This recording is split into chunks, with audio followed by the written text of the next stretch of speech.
Los primeros nietos que encontramos fueron niños que fueron secuestrados ya nacidos, o sea que tenían una identidad previa, tenían una foto, tenían una partida. La abuela vivía y los conocía durante el crecimiento, si tenían 2, 3 añitos o unos meses. Y así, bueno, esos éxitos primarios nos fueron haciendo pensar cómo íbamos a reconocer a los que nunca habíamos visto, porque no sabíamos si era varón o mujer, qué día había nacido, a quién se parecía, ni siquiera eso.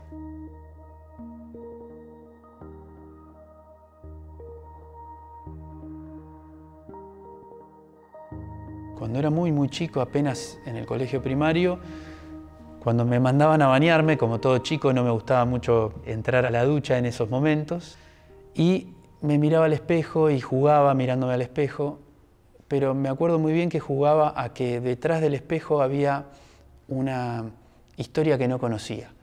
Y eso, que lo tomaba con total naturaleza como un juego, después me di cuenta, cuando fui creciendo, que tenía que ver o estaba también alimentado por esas dudas.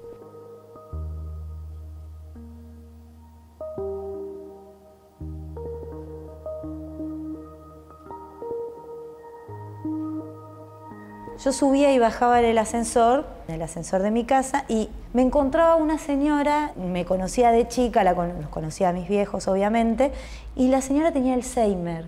Hacía poco que tenía Alzheimer. Y cada vez que me veía, cada vez que me la cruzaba en el ascensor, me decía lo mismo, lo repetía como un disco rayado, y me decía: yo te conozco de así chiquitita, dice, pero no recuerdo haberla visto a tu mamá embarazada.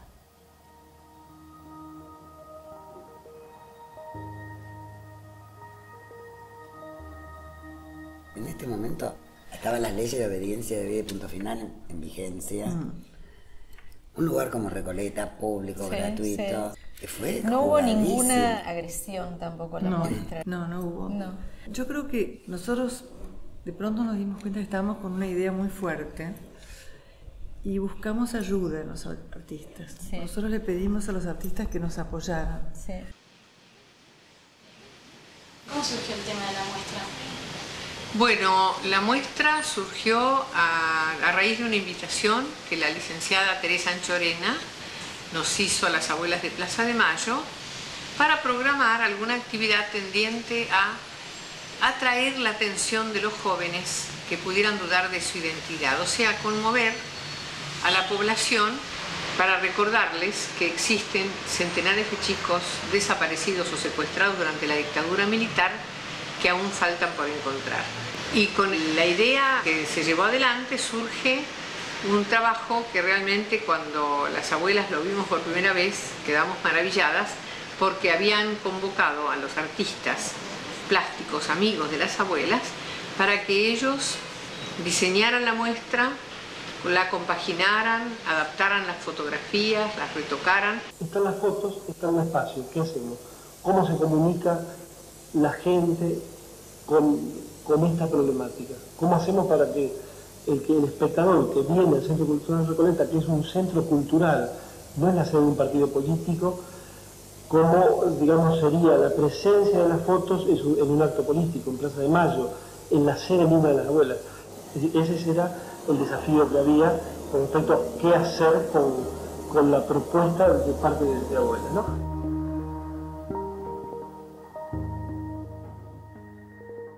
Nos dieron un grupo de 5 o 7 fotos, no me acuerdo exactamente, y yo lo que sí me acuerdo es que muy impresionado, porque no son fotos como las que se ven después en la muestra, que son fotos de fotos, sino que eran las fotos originales, ajaditas, viejitas, pequeñitas, de bebecitos alguna y de familias otras, fotos de reuniones familiares, de fotos, me acuerdo fotos de alguien estaban haciendo como una casa, digamos, como construyendo así unas paredes, al menos las que me tocaron a mí.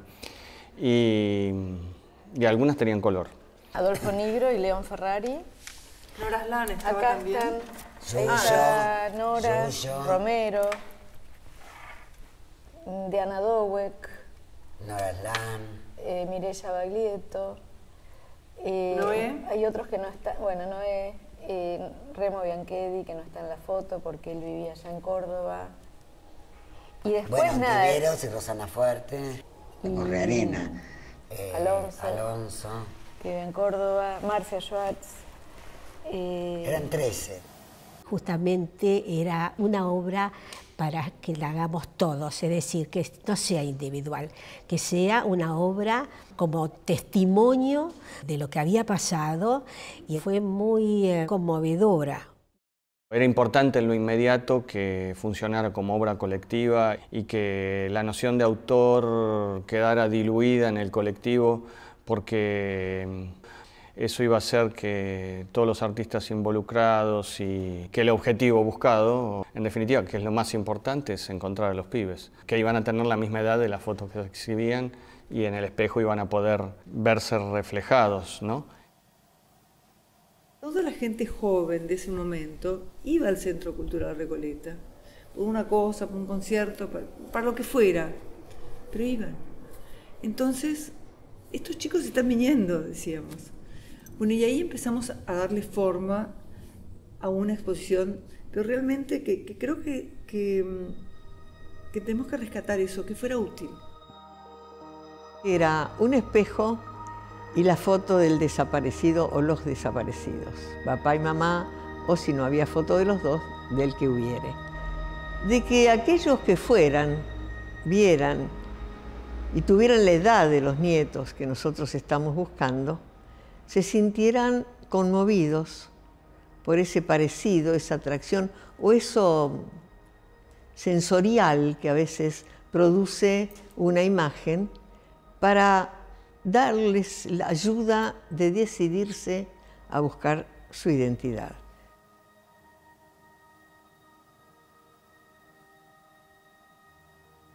Y particularmente la primera muestra en Recoleta, que fue en unas 2 salas muy angostas, agregaba una cosa que a mí me pareció muy fascinante y que no la tuvimos en cuenta hasta que no se fue instalando. Y era que por la distancia en que estaban esas lonjas de fotos, se reflejaba no solo la persona que se miraba al lado de los desaparecidos, sino la pared de atrás con las otras personas, con los otros visitantes.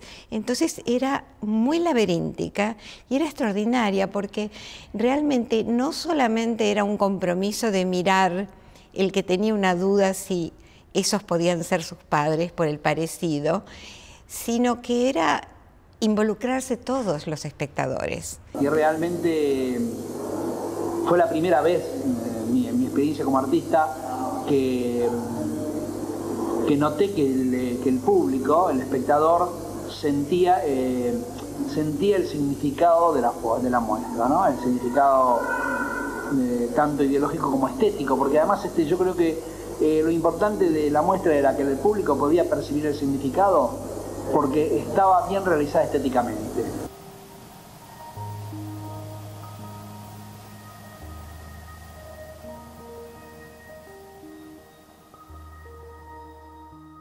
Era como esta presencia de lo intangible, ¿no? Una presencia que además la habíamos convocado. Entonces, de alguna manera, estábamos esperando eso. Pero esas cosas son a veces muy subjetivas hasta que se concretan. Y cuando se concretan, vos te queda algo adentro que ni sabías que te podía quedar. Estaba el público en general, pero de golpe llegar un amigo mío, recorrer la muestra y él contarme algo que nunca me había contado. Esa es mi hermana. O sea que también era desocultar y ayudar a desocultar una realidad del famoso "de eso no se habla", nosotros no sabíamos, que se hablara de esto en una época en la cual era muy jugado hacer esta muestra y bueno, poder hablar de los derechos humanos en ese contexto le sumaba valor, ¿no? Hay gente que no quiere entregar información o entregar la fotografía de sus familiares desaparecidos y, por ejemplo, nos pasó que en el panel que existió en la muestra original con fotografías pequeñas que eran las mismas que estaban en todo el recorrido de todos los desaparecidos, se acercó un matrimonio mayor y agregó a ese panel una fotocarnet de su hijo desaparecido que no había querido entregar hasta ese momento. O sea que fue realmente algo muy conmocionante. Mi papá, que era taxista, vio un cartel de una chica desaparecida cuando estaba girando por la calle, que era muy parecida a mí. Y era yo tenía esa edad, la edad de mi mamá, un poquito menos de la edad en que mi mamá desapareció. Y él se angustió muchísimo y fue a buscarla a mi mamá y la llevó a ese lugar. Y le dijo, vi una chica muy parecida a Adriana. Y ellos siempre estaban con la duda si yo era hija de desaparecidos o no, porque me compraron en un hospital, en un sanatorio. Y cuando vieron eso, se recontra angustiaron, porque si bien el fantasma de que yo era hija de desaparecidos siempre lo tuvieron, eso se los confirmó, o casi se los confirmó. Y bueno, mi mamá se puso muy mal. Y igual, a pesar de todo eso, decidieron no decírmelo. Yo creo que, conociéndolos, un poco para protegerme, quizás creían que esa verdad me iba a hacer mal, un poco para protegerse de ellos, y sobre todo miedo. Eran muy miedosos los dos, y no se animaron.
Los hijos son la medida más fiel de cómo pasa el tiempo, ¿no? En algún punto nosotros podemos creer que estamos bastante parecidos que hace 10 años atrás, pero en realidad, casualmente, hoy mi hijo tiene la edad de mi papá al momento que lo secuestraron. Justamente uno de mis grandes incentivos para salir a buscar era que no herede esa duda. Y tuve la suerte, gracias a las abuelas, de poder conocer la verdad, y él también, y poder a los 8 años cambiar su apellido, conocer a su familia y empezar a criarse con su verdadera historia también. Y son una generación que muchas veces interpelan a sus propios padres para que resuelvan sus dudas. Y eso está buenísimo. Y eso tiene que ver con una apertura de que no son solo las abuelas las que buscan a sus nietos y a sus nietas, sino que ya hay una sociedad que empuja. Queríamos tener la línea tal cual la hicieron ustedes en su momento, así que tuvimos que construir esto, así que la idea es que el público haga esto. ¿Ves? Esto era lo que yo te decía que se producía. Eso en las esquinas. El reflejo de una pared en la otra. Eso, el reflejo. En los espejos de la otra. Actualizar el tema de la memoria, que nunca se desactualizó, porque es el drama que rachamos todos, los de mi generación, los de ustedes y los que vendrán. Y bueno, tiene que estar presente, tiene que hablarse, tiene que conocerse, tiene que discutirse, tiene que tomarse partido. El arte siempre tiene una dimensión transformadora. Y si es transformadora es política, digamos. En este caso, por supuesto, lo que identidad viene a traer es algo muy explícitamente y muy directamente político. Y somos todos los que hacemos ese trabajo cotidiano, de construir la memoria y de, por supuesto, bueno, hacerlo siempre es mucho mejor hacerlo cuando hay políticas públicas alrededor que ayudan, pero cuando no las hay, también lo seguimos haciendo.